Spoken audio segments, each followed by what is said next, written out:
We will now begin the Copyright Office's ninth Copyright Modernization webinar.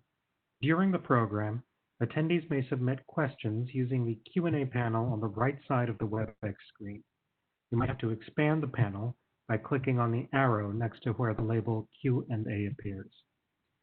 First, please welcome the Director of the Office of Public Records and Repositories, Denise Wolford.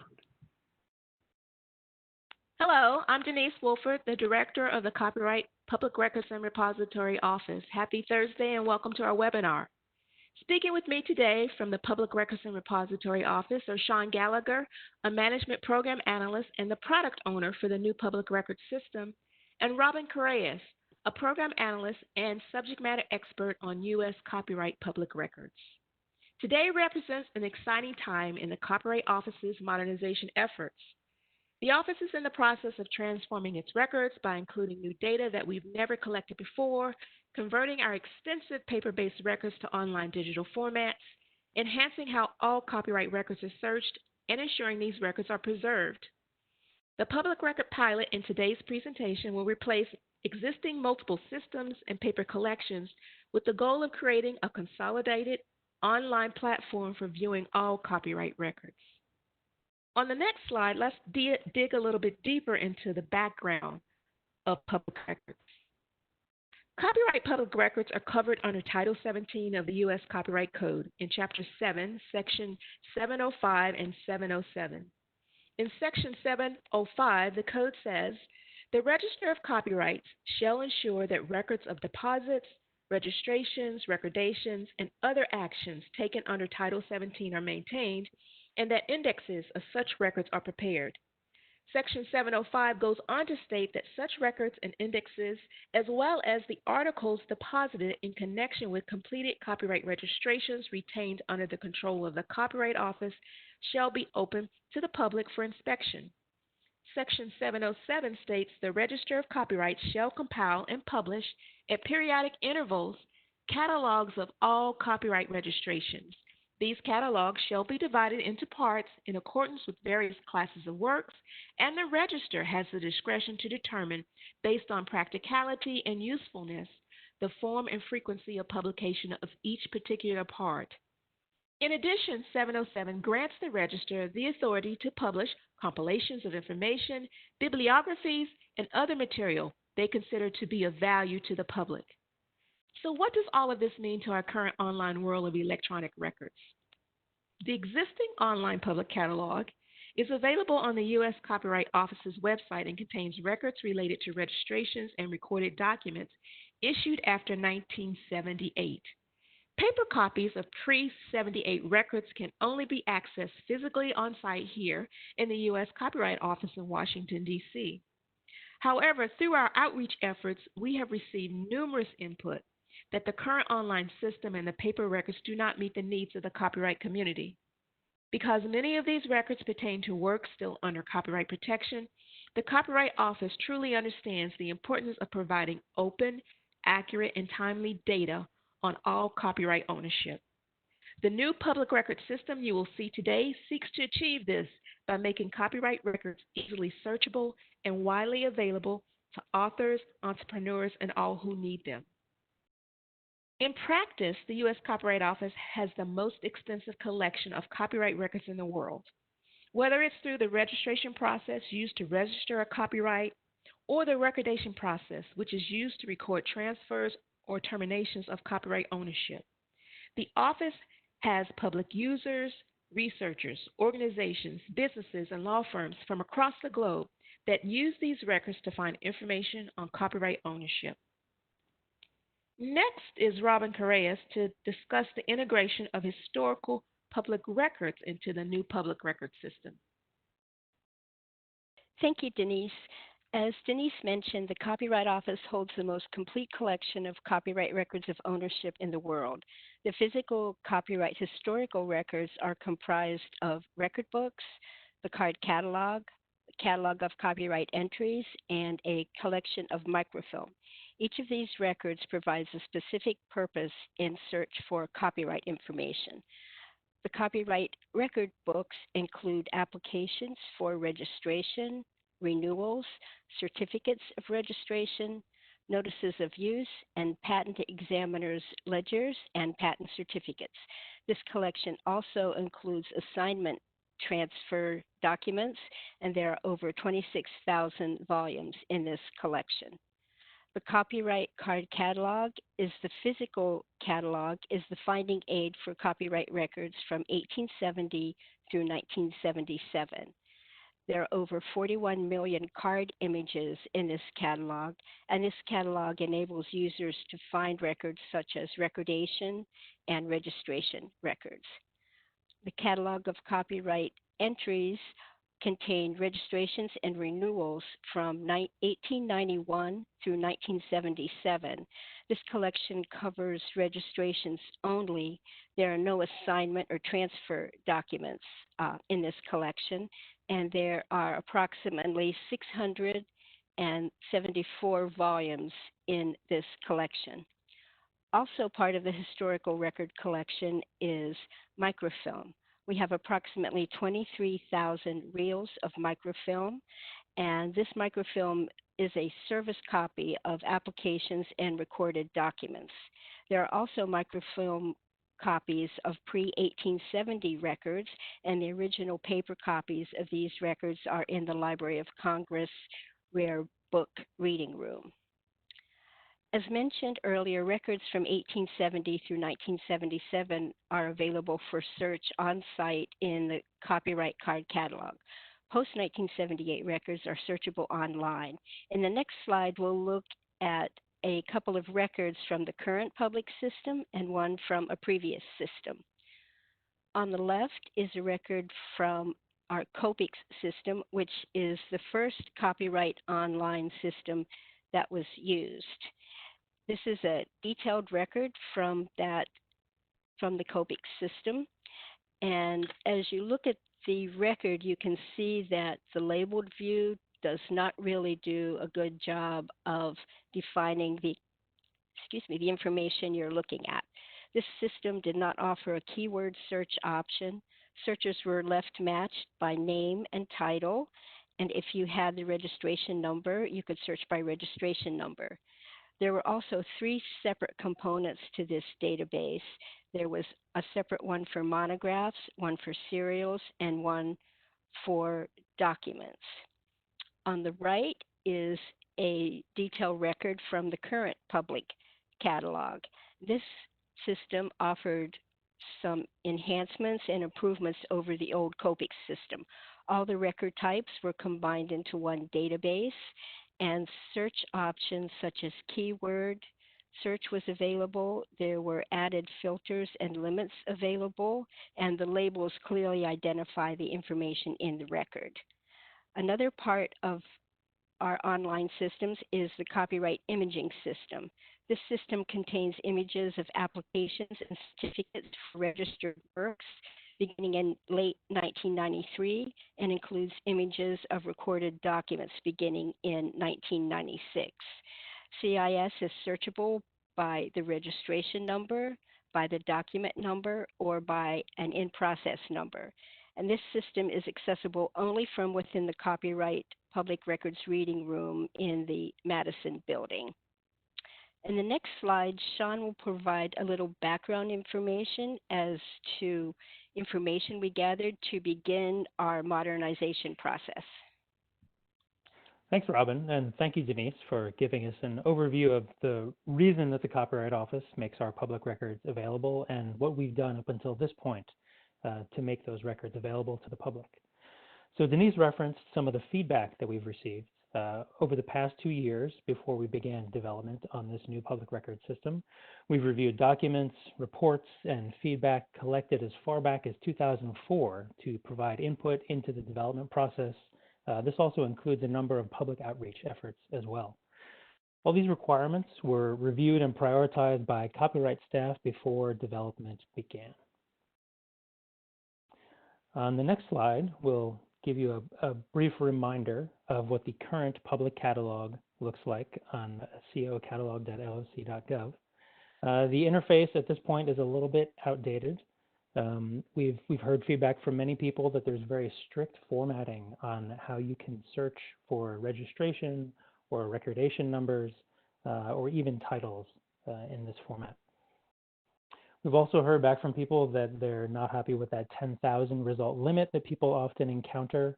And one of the big issues that we've had with using a cataloging system in the machine readable cataloging format is that some of these searches and the fields that we use are not really copyright specific. So those are some of the things that we kept in mind as we set out to create a new modern public record system that was flexible, intuitive, and gave us a couple of different search options. So on the next slide, you'll see a brief preview of what the new public record system homepage looks like. We'd like to think that the interface is a lot more modern, a lot more contemporary. And some of the things we've included are a flexible formatting structure so that it's a little bit easier to find recorded document numbers or registration numbers without having to adhere to very strict formatting rules. We have an advanced search that allows you to search for more terms that are relevant to the copyright community.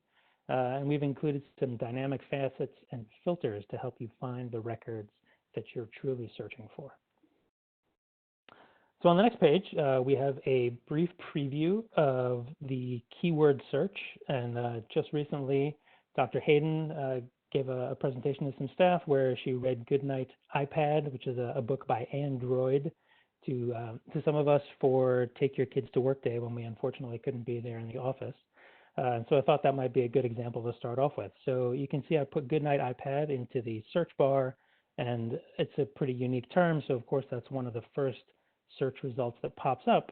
And if we go to the next slide, it'll show that detail of the search results view where we see the title, the registration number, and the date, along with the fact that it is a registration record and that the claimant is David Milgram. So again, I think on the title of the book, it says by Android, which is a little bit curious. So if we click into that result to get to the detailed record view, we see a little bit more information here about the record. And so again, up at the top, we have the public record label showing us that it is a text registration. We have the title, we have the dates, and we have names all grouped together in a way that we think is a little bit more intuitive as opposed to the existing interface that we have right now in the public catalog. So again, on the next slide, we focus in on that one part of the detailed record view that shows us the names. And so we'll see that David Milgram is listed there as the copyright claimant. And if we look at the authorship on the application, we'll see that Android is a pseudonym of David Milgram. So on the next slide, we'd like to show you a couple of the other features that we've built in. So if we do a search here for Beloved by Toni Morrison, we do get a number of search results. And again, these will show the title, the type of work, the dates, registration numbers, claimants, things that are all very important. But to be sure that we have the right registration that we're looking for, we can use the filter by date option over there on the right-hand side. Now we can limit this search to 1978 to 1990. Again, the records that are included in here go back to 1978. But again, so we've filtered them by that small date range, and we see that this registration rises to the top of our search results list. Now, to be sure that we have the right one, we could take advantage of some of the new facets and filters that we have that are over there on the right-hand side. So we can select registration because we're looking for an original registration.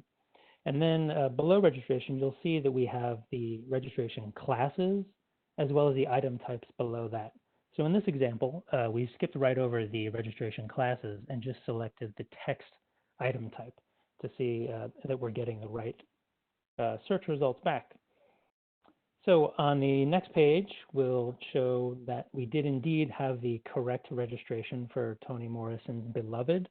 We see that right up there in the title. We see the type of work is a text, and the registration number is grouped there right with it. We see the date of creation and publication, and we see that Toni Morrison is listed right there as the copyright claimant. So we can facet and filter by more than just registrations. If we want to look for recorded documents with that same search term of Beloved and Morrison, we can click on recordation. And so now instead of seeing registration, classes, and registration item types, we're now seeing only recordation or recorded document records. And below that, we see the subtypes of recorded documents. Now, going a little bit further, we'll find that we have a recorded document for Beloved as well.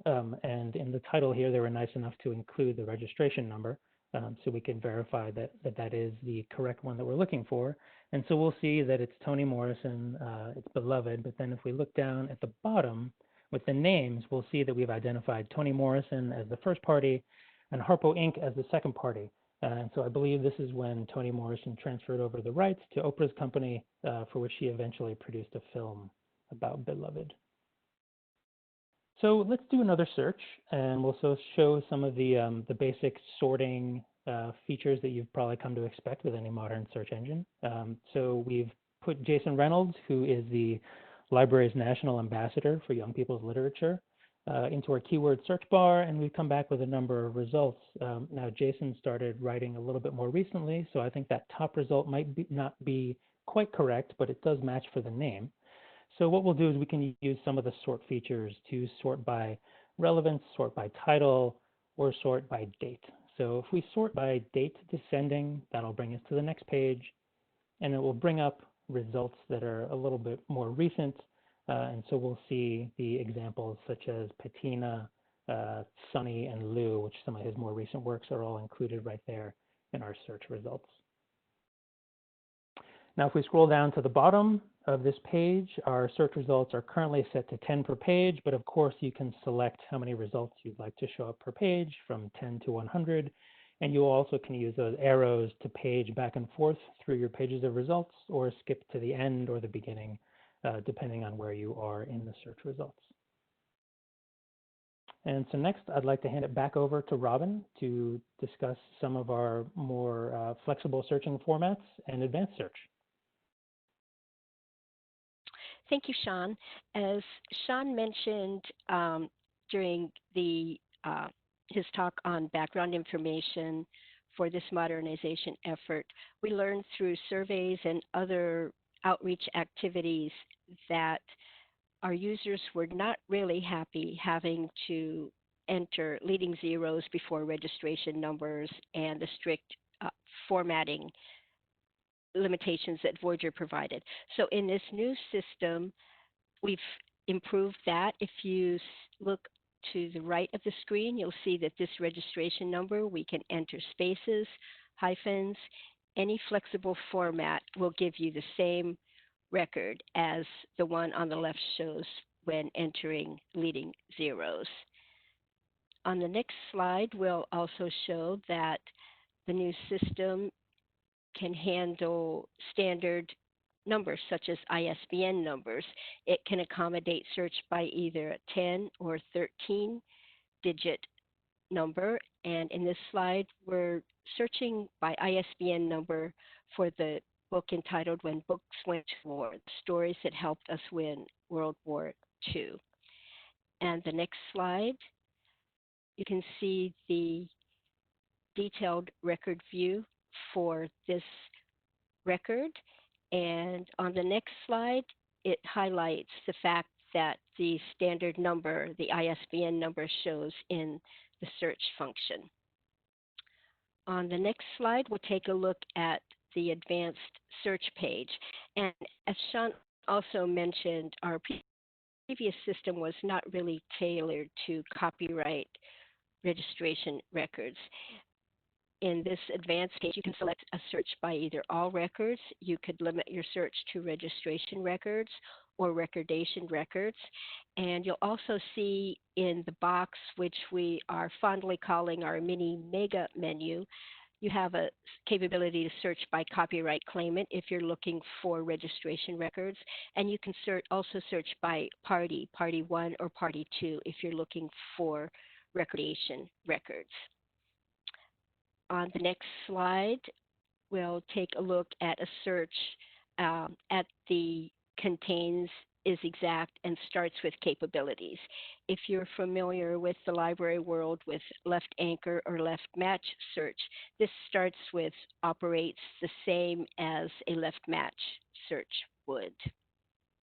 on the next slide is another feature of the advanced search. In this example, we are searching for registration records, and we want to look for a title that contains Hunger Games and a claimant that contains the name Collins.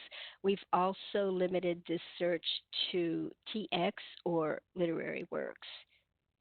And the next slide, you'll see the registration record. The top record that was retrieved is Hunger Games with claimant name as Susan Collins. The type of work is registration, and the registration is for a TX or literary work. And the next slide, Sean will talk about some exciting new steps and new features that we have for the upcoming public record system. Thanks, Robin. So this covers a lot of the development that has happened so far. And again, in case you haven't noticed the disclaimer down there on the lower left-hand corner, this is still a system in development. This is not the final version. It's subject to change. But the look and feel, we're trying to make an effort to be consistent across all of our modernized copyright applications within the enterprise copyright system. And if you had questions about that, there was a great webinar back in April where the office discusses the enterprise copyright system and our user interface and design process. So some of the features that we're working on developing soon are the ability to select a number of records and then perform a series of actions on them. So in this image, what you're seeing is the ability to select a number of records, and then when you click on that action button, you have choices of downloading those records, of emailing them through the client, similar to how you can through our current public record, or printing those out. We're working on functionality even beyond that for our future release, where we'll be able to possibly pin those records as well, or searches, and we can get into that in just a moment. But what we'd like to do is provide some functionality to be able to look at your recent records and recent searches. And at least at our initial release, that will be constrained to the last 4 hours. That's one of the session times that we have for this application. But we think it'll be helpful to be able to click back and see what searches you've performed recently and which records you've viewed recently. We're also looking at creating an external user account for the public to be able to log in. And so in that way, you could pin records, you can keep track of records that you may need to reference often, and you'll also be able to keep track of your searches and recent records beyond that 4-hour session limitation. So that's what we're working on before our initial public release. And I just wanted to highlight a couple features that we've heard people request that we're considering for future implementation. We know that people would love to be able to see the relationship between registration records and recorded documents. So that's something that we're looking into, providing a way to navigate between those related records within the new public record system. We are working closely with the team that is working on the recordation pilot to figure out the best way to add indexing information captured by the new recordation pilot into the public record system. And we're also, the office is looking at bringing in pre-1978 records from the Historical Public Records Program as soon as those are available to us and digitized and ready to add into the public record. Now, for pre-78 stuff, you can find information in the virtual card catalog that has metadata and card images that's already out there at vcc.copyright.gov. We're considering folding the virtual card catalog into the public record system, or perhaps linking them somehow. And we've also had many requests to display the certificate or recorded document image that is associated with a public record. That's something that we know is a high priority for a lot of people in the public, and we're working on providing that ability sometime in the future. But to wrap up, at least in this first year of our development, we just wanted to make sure that we could capture and efficiently move over all of the information that is in our current public catalog to this new format. So moving forward in the next year or so, we're going to be reaching out to the public for usability testing. We're actually just undertaking this internally with our staff, where we have one-on-one moderated sessions with our user experience designers to see how people interact with the application. In the coming year, we hope to reach out to the public and allow people to provide us individual feedback on how they use the public record and how the new public record system is serving them. And so with that, I think we'd possibly like to hand it back to Ananda for a poll and open it for questions and answers. Thank you, Sean. Before we start the question and answer portion of the program, we would like to conduct a short poll. Please let us know, including today's webinar, how many Copyright Office modernization webinars have you watched or attended? The choices are 1, 2 or 3, 4 or 5, 6 to 8, or all 9. Please enter your answer. Okay, we will now begin the question and answer portion of the program. Attendees can submit questions using the Q&A panel on the right side of the WebEx screen. You might have to expand the panel by clicking on the arrow next to where the label Q&A appears. First question, is there a plan to scan pre-1993 registrations to put on the optical disc system? Hey, Ananda, this is Sean. I'm not exactly sure what's meant by the optical disc system, but our intention for this new public record system is to make available all of the indexed information that is currently in our public catalog from 1978 through the present. So I think that might cover information in 1993 unless there is a collection that's not currently made available online that I'm not thinking of. All right, thank you, Sean. Next question. Is the date parameter in the advanced search area for the creation, publication, or submission date? I can take that one as well. This is a presentation that we had to adapt from a live demo, and I apologize for maybe leaving out that date filter parameter. So when we're looking at our initial set of search results and you'd like to filter, you can actually filter by different dates depending on which type of records you're looking for. So if you're looking for recorded documents, you can filter by execution dates. If you're looking for registrations and it's a published record, you can filter things by publication date. And so we have, I think, about 4 or 5 different dates that you can filter the records by as you're searching through them. And those change dynamically depending on whether you're looking at registration, recordation documents, or all documents. It just searches for a general date and returns any that match. All right, thank you, Sean. We have received a few questions about whether the slides from this program will be available. The webinar itself and the slides will be posted on copyright.gov in the near future. Next question, are there any plans to make the coins or eco in process available outside the reading room, like the post-1978 system? John, can you get that, or maybe Robin? Yeah, so unless Denise wants to elaborate a little bit more on the office's plans for that, I think anything that is outside of the current public catalog hasn't been addressed in this first year of development.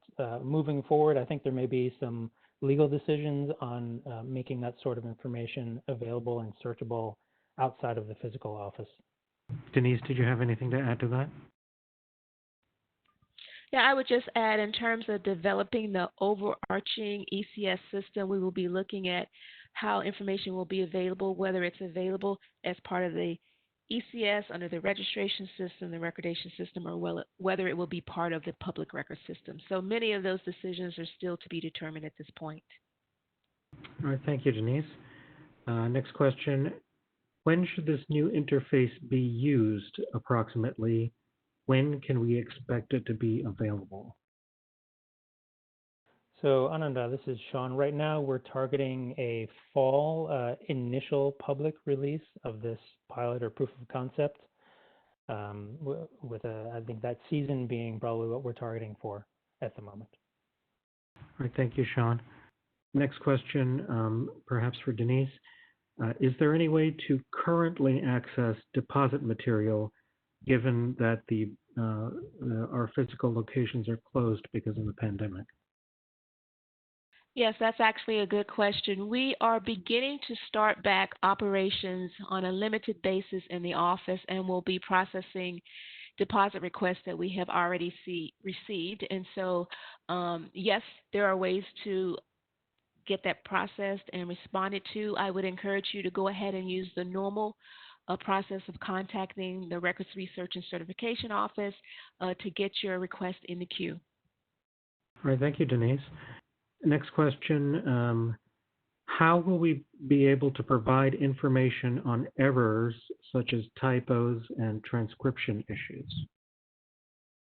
So at the moment, we're not talking about providing a public interface for submitting those sorts of errors, but I would think that the normal communication channels for the Copyright Office, possibly going through the Public Information Office, they may be able to route you to the proper area within the office to get any of those changes or typos corrected. I believe there should be an established process for that already. All right, thank you, Sean. Next question. Will documents recorded through the recordation pilot be available in the new public record system? So as I mentioned, right now we are in talks with the recordation pilot team to look at how they are capturing data. And we're looking forward to working with them over the next few months to figure out the best way to integrate the recordation pilot information with our new public record system. Thank you, Sean. Next question. When will documents from 1870 to 1977 be included in the online public record? That's actually a great question. So we have a multi-year effort underway to digitize that information and create metadata fields to make it searchable. It is going to be a long-term effort. We're probably going to start with the most recent records, meaning the 1977 records, and work backwards in terms of making them available to the public. But we are hopeful that beginning in the next year or so, we'll begin to see some of this information populated into the system. The goal is to make it available as soon as we have it digitized and metadata available so that it can be searchable. Thank you, Denise.